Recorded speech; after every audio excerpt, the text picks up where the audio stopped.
भारत माता की जय। आप सबके इष्ट गुरु माता पिता को प्रणाम करता हूं, बच्चों को बहुत सारा प्यार और बुजुर्गों को राम राम। पूजा बहुत महत्वपूर्ण है। पूजा के बिना जीवन चल नहीं सकता और ये मैं बायोलॉजिकली भी आपको बता सकता हूं। लेकिन सामान्यतः हमें से बहुत सारे लोग पूजा करना नहीं जानते। पूजा करना बहुत सरल है, बहुत डिफिकल्ट नहीं, लेकिन हमें पता होना चाहिए पूजा कैसे करें, क्योंकि गलत पूजा से नुकसान होता है।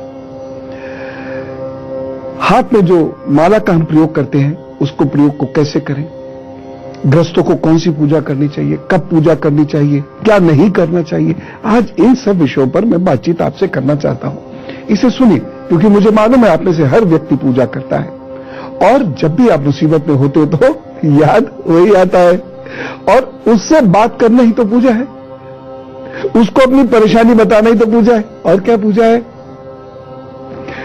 तो चलिए पूजा करना समझते हैं। जिसकी कुंडली में बृहस्पति नीच का हो तो ऐसे लोग पूजा में आडंबर और स्वार्थ बहुत लाते हैं। समान, ऐसा नहीं कि जिसका भी बृहस्पति मकर में हो ऐसा ही होगा, लेकिन मैं आपको बहुत डिटेल से तो क्या बताऊं, ज्योतिष के विद्यार्थी तो समझ जाएंगे। कभी कभी ग्रह लगता है नीच का, लेकिन भाव स्पष्ट और नवमांश में नीच का निकलता नहीं। लेकिन कभी कभी ग्रह भाव स्पष्ट और नवमांश में इंश्योर करता है कि भाई मैं नीच का ही हूं। जब ऐसी स्थिति हो, ऐसी स्थिति में लोग पूजा में ईमानदारी नहीं बरतते, ईश्वर के सिद्धांतों पर नहीं चलते। ये लोग जब तक परेशान नहीं होंगे तब तक पूजा नहीं करेंगे और जिस दिन परेशानी खत्म हो जाएगी फिर पूजा नहीं करेंगे। एक और चीज, जिनकी कुंडली में बृहस्पति राहु के साथ हो तो ऐसे लोग ईश्वर के साथ सौदेबाजी करते हैं। ये काम करा देगा तो 100 रुपए, इतने दिला देगा तो 2.5 रुपए, ये दिला दिया तो उस वाली दुकान से सोचूंगा, और अगर ये करा दिया तो फिर फला शहर की फला दुकान की फला मिठाई चढ़ाऊंगा, भगवान को तिथि चढ़ाऊंगा, बाकी खुद खाऊंगा। ऐसे लोगों को ईश्वर छोड़ देते हैं। आप समस्याओं में उलझते हैं, आप बोलगत करते हैं, समस्याएं दूर होती नहीं है। वहीं जो लोग ईमानदारी की पूजा करते हैं उनकी समस्या एकदम प्रभु सुनता है, दे सब सुनता जरूर है। यह लोग जितनी पूजा करेंगे, कौन लोग? जिनका बृहस्पति वास्तव में नीच का है, जो ईश्वर के साथ सौदेबाजी करते हैं, या गुरु चंडाल योग है। और गुरु चंडाल योग पूरी तरह काबिज है आपके ऊपर। आप वास्तव में ईश्वर की पूजा नहीं करते, उससे प्यार नहीं करते, बस सौदेबाजी करते हैं, ये डरते हैं। यदि ये लक्षण आप में है तो मान के चलिए कि गुरु चंडाल योग आपके ऊपर पूरी तरह काबिज है। ऐसे लोग नुकसान उठाएंगे, पूजा कर ही नहीं सकते, पूजा करेंगे तो नुकसान उठाएंगे। पूजा में दुर्भावना से कभी शामिल मत होइएगा, पूजा के नियमों को मत तोड़िएगा। पूजा में नियम क्या है? ईमानदारी, अनुशासन, शांति, इन्वॉल्वमेंट। और क्या पूजा का नियम? जो लोग पूजा में बेईमानी करते हैं उन्हें पितृ दोष लगता है, चाहे वो कुछ भी वस्त्र पहने, चाहे वो कुछ भी वस्त्र ना पहने। यहां अगर पूजा नहीं है तो कोई फायदा नहीं होगा। उन पर, उनके परिवार पर संघर्षों का पहाड़ टूटता है। ऐसे घरों में कला कभी नहीं जाती। 9वें भाव का वक्री गुरु भी पूजा करने में समस्या उत्पन्न करता है। इन्हें भी समर्पित शिष्य होने के उपरांत ही पूजा में उतरना चाहिए, तभी खराब गुरु का प्रभाव खत्म होगा, अन्यथा नहीं होगा। 9वें भाव का वक्र शनि भी पूजा करने में समस्याएं उत्पन्न करता है, इसलिए इन्हें भी समर्पित शिष्य होने के उपरांत ही पूजा में उतरना चाहिए। ऐसे व्यक्ति का सारा जीवन संन्यास और ग्रस्त के बीच में झूलता रहता है। पर यदि कुंडली में बृहस्पति या चंद्र अच्छी स्थिति में हो तो ऐसे व्यक्ति को उत्तम गुरु भी मिलते हैं जो उन्हें सिद्ध बना देते हैं, जिसके आधार पर वह उच्च कोटि की पूजा आदि कर सकते हैं, प्रसिद्धि भी पाते हैं और लोग उनका नाम इज्जत से लेते हैं। 11वें भाव का राहु या शत्रु राशि का शनि पूजा बिना काम या डर के नहीं कराता।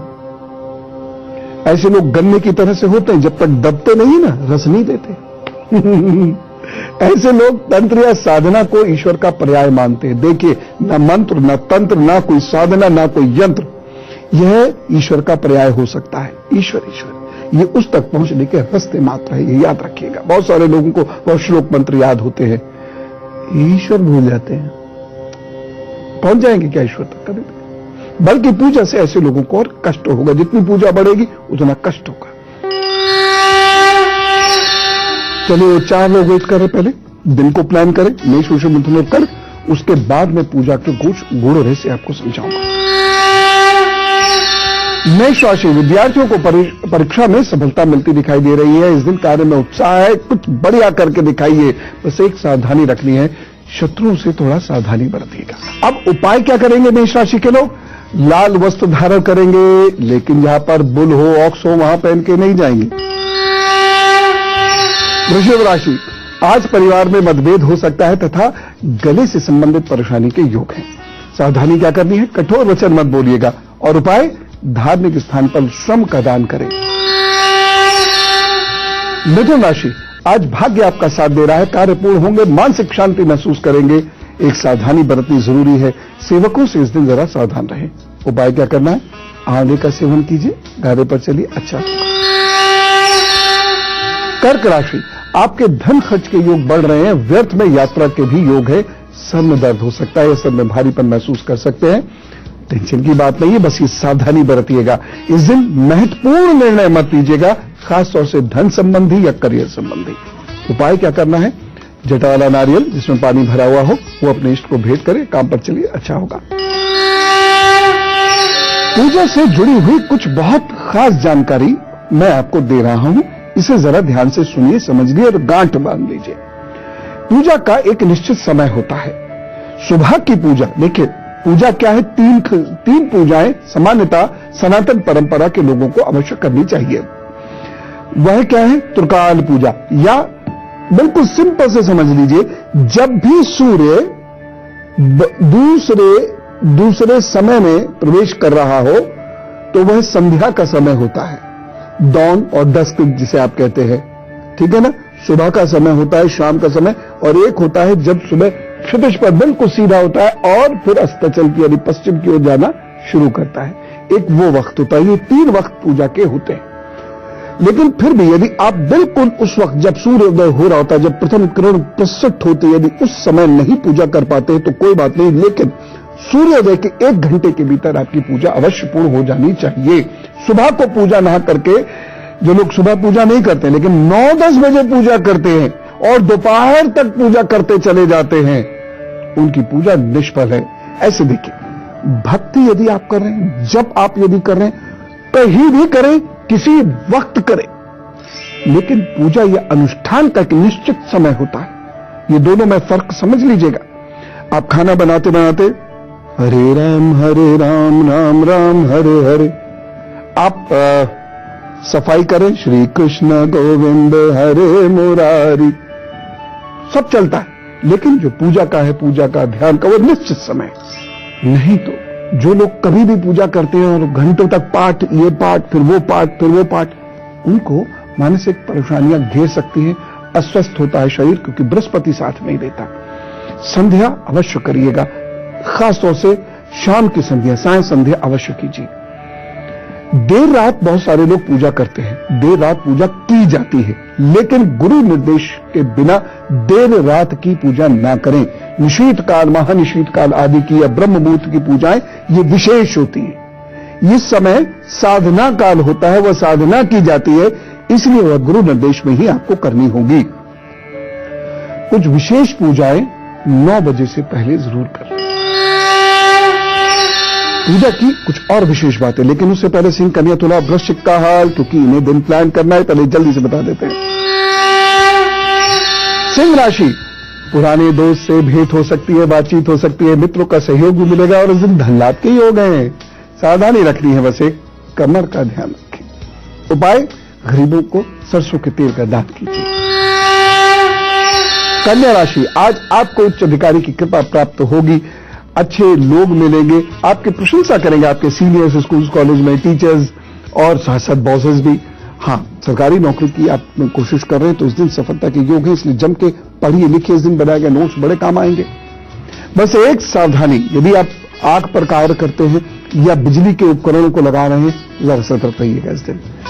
उपाय, गणेश जी को दूर्वा भेंट कीजिए, प्रणाम कीजिए, अगर संभव हो सके तो प्रदक्षिणा कीजिए, काम पर चल दीजिए, अच्छा होगा। तुला राशि, आज थोड़ा आलस्य हावी हो सकता है, चिंताग्रस्त रह सकते हैं, कार्य में अरुचि हो सकती है, लेकिन भाग्य प्रबल है, से चिंता की कोई बात नहीं है। बस एक सावधानी रखनी है, आलस्य हावी मत होने दीजिएगा।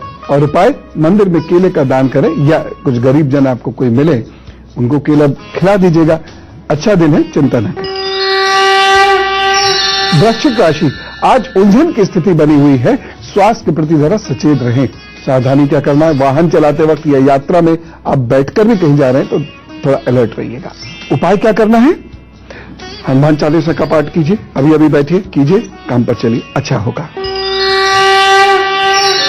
अब मैं आपको पूजा के चरण बताता हूं, आप उन चरणों को सीखिए, समझिए, कीजिए। मैं पुनः कहना चाहता हूं, पूजा में बहुत ज्यादा फॉर्मेलिटीज करने की जरूरत नहीं है।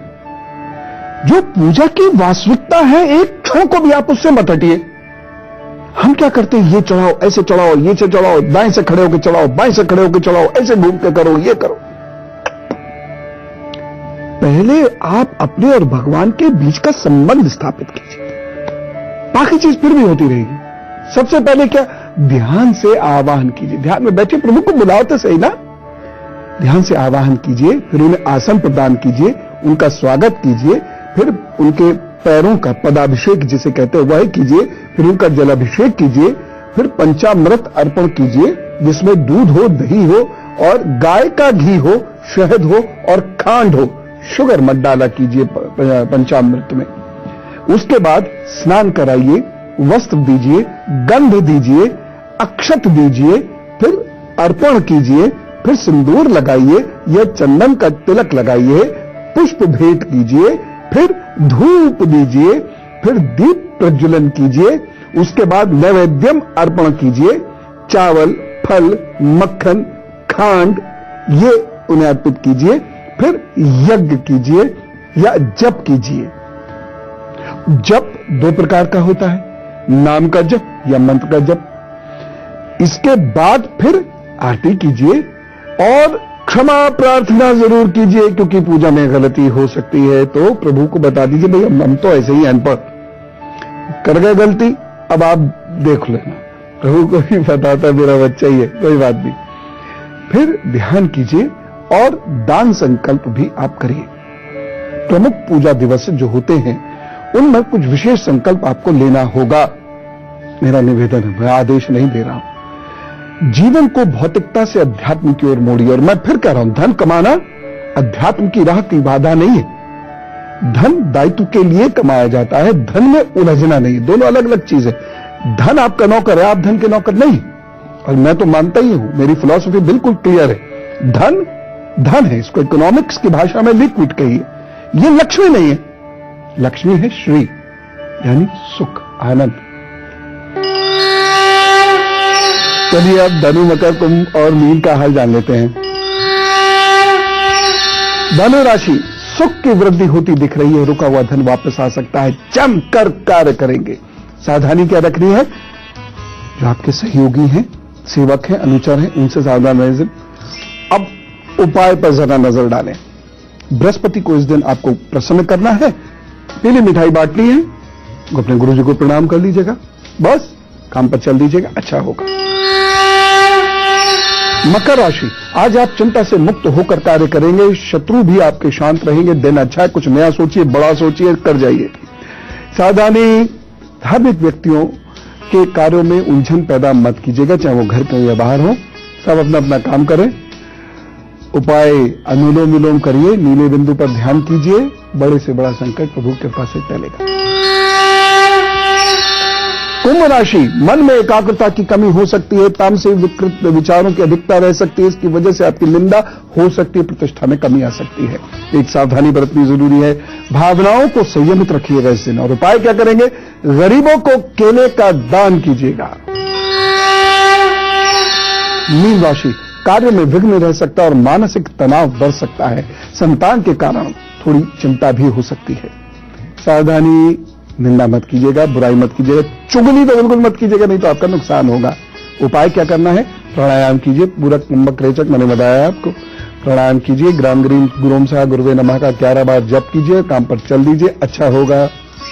पूजा की गुरु मंत्र बताऊंगा आपको एक बहुत विशेष बात, लेकिन फिलहाल हम में से कुछ लोगों का जन्मदिन है तो हैप्पी बर्थडे कहते हैं। कितने लकी हैं हम सब लोग, 365 दिन हैप्पी बर्थडे करते हैं। Wish you a happy birthday. अब मैं आपके आने वाले 12 महीनों का हाल बताता हूं, यही मेरा उपहार है, स्वीकार कीजिएगा। आपके आगे आने वाले महीने अच्छे हैं यदि आप बहुत मेहनत और ईमानदारी से काम करते हैं। तो जो लोग अपनी चिंताओं को दरकिनार कर लगातार मेहनत और कुशलता को निखारते चले जाएंगे, यानी एक्सपर्टाइज अपना डेवलप करते चले जाएंगे, उन्हें इन 12 महीनों में सफलता मिलनी निश्चित है। गुरु भी आपको प्राप्त हो सकते हैं या गुरु का स्नेह आपको मिलेगा, गुरु से ज्ञान मिलेगा, शिक्षक कोई अच्छे आपको मिल सकते हैं, नई चीजों को सीखने का मौका जिनकी वजह से आपको मिलेगा। परंतु आप अपनी और अपने घर के बुजुर्गों की सेहत का बहुत ध्यान रखें। पुराने रोग उखड़ सकते हैं इन 12 महीनों में। इन 12 महीनों में मित्रों की वजह से अपमान भी हो सकता है, मित्र आपसे कुछ नाराज भी हो सकते हैं। अब ठीक है, अच्छा और बुरा तो लगा ही रहता है ना। उपाय करिए, बृहस्पतिवार को गाय, गुरु और मंदिर की सेवा कीजिए और रोजाना हल्दी का तिलक जरूर लगा लिया कीजिए। मंगलवार को मिठाई बांटिए, अच्छा होगा। तो सब ठीक करेंगे। Wish you all the best. और अब गुरु मंत्र, कुछ बातें बता रहा हूं, जरा गौर फरमाएं। आप कभी सोचते होंगे कि ये पूजा में 21 का फेर क्या है, हर चीज में हम 21 जाप, 21 रुपए आदि आदि करते हैं। ये बातें बड़े गूढ़ रहस्य की हैं। 5 कर्मेंद्रिया, 5 ज्ञानेंद्रिया, 5 प्राण, 5 तत्व और 1 मन, ये 21 बनता है। उस 21 को याद रखने के लिए हम हर जगह 21 का एक नियम सा बना लेते हैं, वो है 21। अब हाथ की माला कैसे जपते हैं, अब ये जानिए।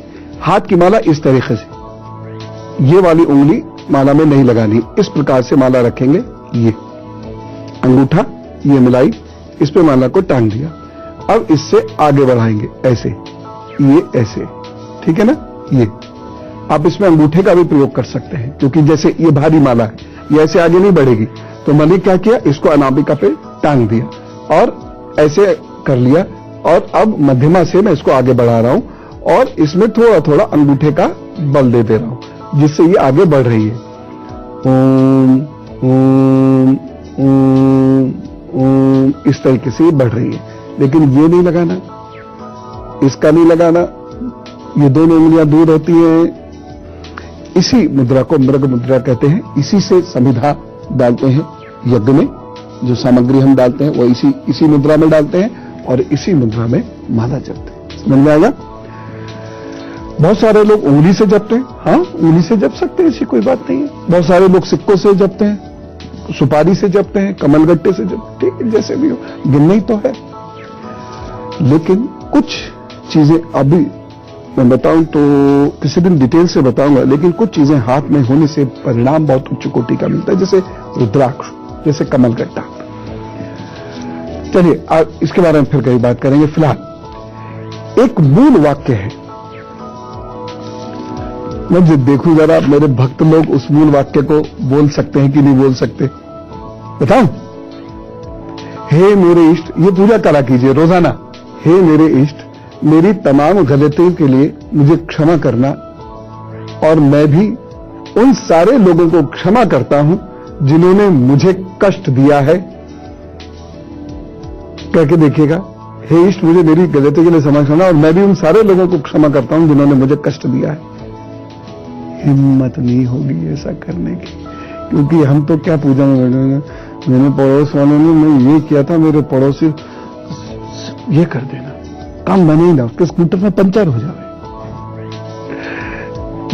जिनसे हम खुश होते हैं हम उन्हीं के लिए पूजा ज्यादा नहीं कर पाते, और जिनसे हम नाराज होते हैं उनके लिए दुआएं करें, लेकिन प्रभु खुश हो जाएगा। करके देखिएगा, सबको क्षमा कीजिए, आप खुश रहेंगे। सबको क्षमा कीजिए। हाँ, जिसने इस समाज के प्रति दुष्टता की है, इस राष्ट्र के प्रति दुष्टता की है,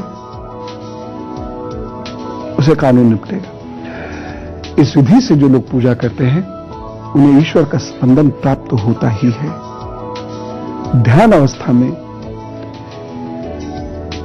ईश्वर के दर्शन होते हैं, इष्ट के दर्शन होते हैं। सिद्धियों की आप कोशिश करें तो सिद्धियों की प्राप्ति होती है। समस्या सिर्फ यही है, हम लोग पूजा करते किस भाव से। वही बात हो जाती है, गंगा पूजने जाते हैं और उसी में गंदगी करके पाप कमाते हैं। मंदिर जाते हैं, मंदिर के अनुशासन को नहीं मानते, मंदिर में जाकर भी हम खींचनतानी करते हैं, धक्के देते हैं, भलाई बुराई करते हैं, निंदा करते हैं। ऐसे करके दूसरे की कमीज ज्यादा सफेद क्यों, ऐसे करके देखते हैं, उसकी साड़ी ज्यादा अच्छी क्यों, ऐसे मंदिरों में भी देखते हैं। क्या फायदा। कल मैं आपकी रसोई की बात करूंगा, रसोई में कोई चीज कहां रखनी चाहिए, रसोई में क्या नहीं रखना चाहिए, ये घर के भाग्य और सेहत को लेकर बहुत आवश्यक बात है। कल ये बात करेंगे। आज राम राम करता हूं, चलना है, काम करना है बहुत सारा। खुश रहिए, खुश रखिए। राम राम, नमस्कार।